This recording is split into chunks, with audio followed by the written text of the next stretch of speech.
Common misconceptions about chiropractic are that adjustments hurt.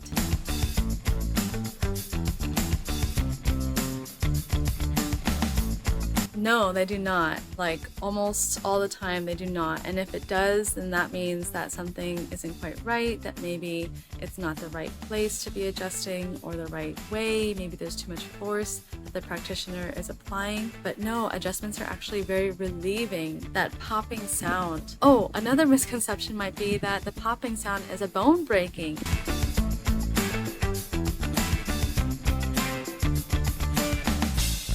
It is not. It's actually just gas releasing from a joint. So as a chiropractor, when I adjust people, and it's not just the neck, it's the spine, it's the low back, it's the pelvis, maybe it's the wrist, maybe it's the elbow, maybe it's the jaw. Like there's so many, they're all joints. When we adjust people, and that's what it's called, adjusting, not cracking, because we're adjusting joints, which is the space between bones. So if this is a vertebra and this is a vertebra, I'm adjusting this space in between so that they can shift and align more appropriately. And so I'm not trying to just attack the bone and break the bones. No way. We're adjusting vertebra, we're adjusting to correct alignment. And so that popping is the gas capsules around that joint. So for example, if this is the bone and they connect in a joint and then I adjust it, it'll create this sort of vacuum negative airspace sound, and that's the popping. It's like literally a little bit of like different kinds of gases that are releasing from the joint. For example, if you try popping your knuckle right now, it might pop, right? You move it like that, it might make the popping sound, but if you try again right afterwards, no popping sound, but the joint is still doing the same movement, and that lack of popping is just lack of air bubble. And maybe in another hour, when you try again, there will be air bubble again, and then you'll be able to release it with the sound again. So a lot of times I tell my patients not to get addicted to crack. The pop is not required for a successful adjustment.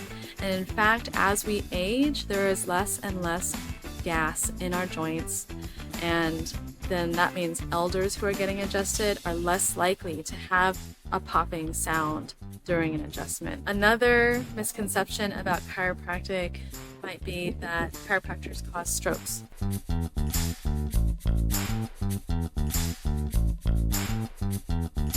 No, we are licensed and trained and highly skilled practitioners who understand anatomy to be safe enough to not hurt people. That is the whole point. We all take an oath as chiropractors, just like medical doctors, to do our best by every single person and to always put safety first, no matter what the choices are. And so, no, like a chiropractor would not be like twisting someone's head so far that it would cause any kind of like something like that to happen. Also, for myself and my practice, because I so much do not like to guess, I take x-rays of all of my patients unless they're unable to, like they're pregnant or they're very young children. So then that way I can see the positioning, the exact alignment of the spine, the exact positioning of the misalignment, which we call subluxations. And that way I'm not having to guess, and it makes the work way safer for folks and for myself as well. There was a study that a lot of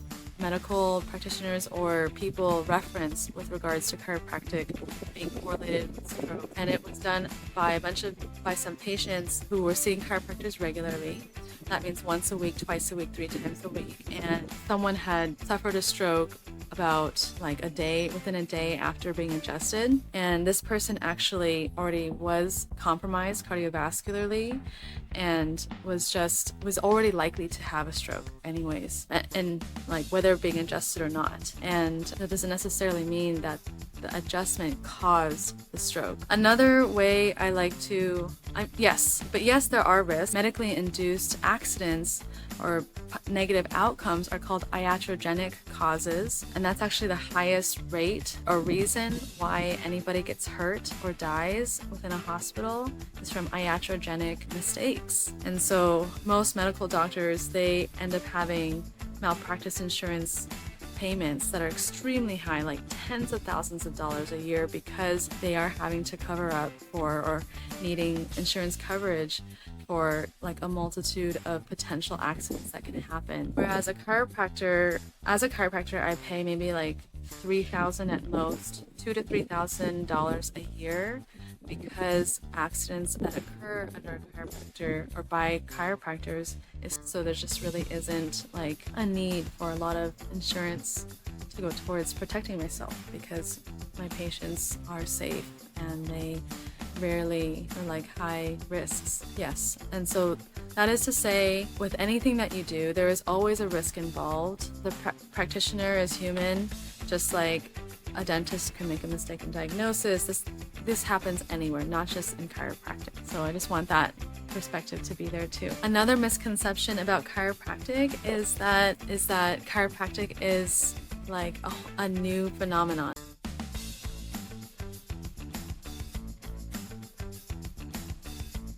Chiropractic started from a man named Daniel David Palmer in 1895.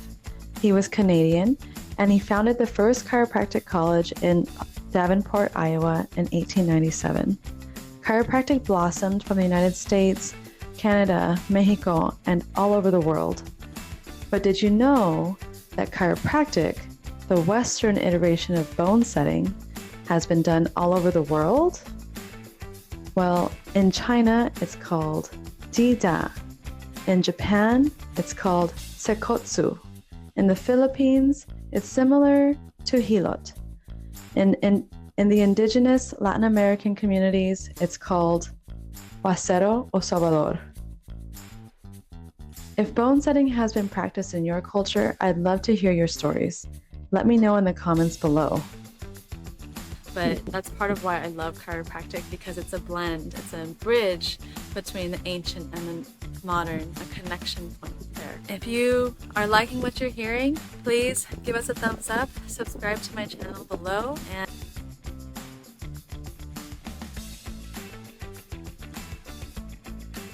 and yes, I will be sharing so much about the mind-body connection, and that food, movement, mental peace. Our nervous system is the organ that connects the mind and body.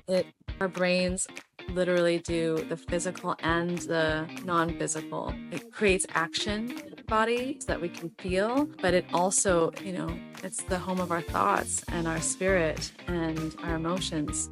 And so as a chiropractor, I am a holistic neurologist, is how I see it. I'm kind of like an electrician and an engineer of the human body. And yes, it's completely connected. So with that, yes, I will also be sharing some recipes, food recommendations, nutrition recommendations, because it is also important to be aware of like what we're putting inside of our bodies, because the nutrients we put in does affect our mind. State. If you know of any other names for bone setters around the world from other cultures, please comment below. I would love to learn about that. And if you have any questions or requests from me as a holistic health and wellness professional, please comment below. I'd be happy to consider it if it's in my breath. I hope you enjoyed some insights on health, healing, mind-body connection, and truth-seeking. Thank you for being in community with me. Please give us a thumbs up and subscribe below to hear more on body sovereignty and how to see from the perspective of Dr. Mari. Remember, you have everything inside of you. Are you listening? Maybe the answers are right behind us. Until next time.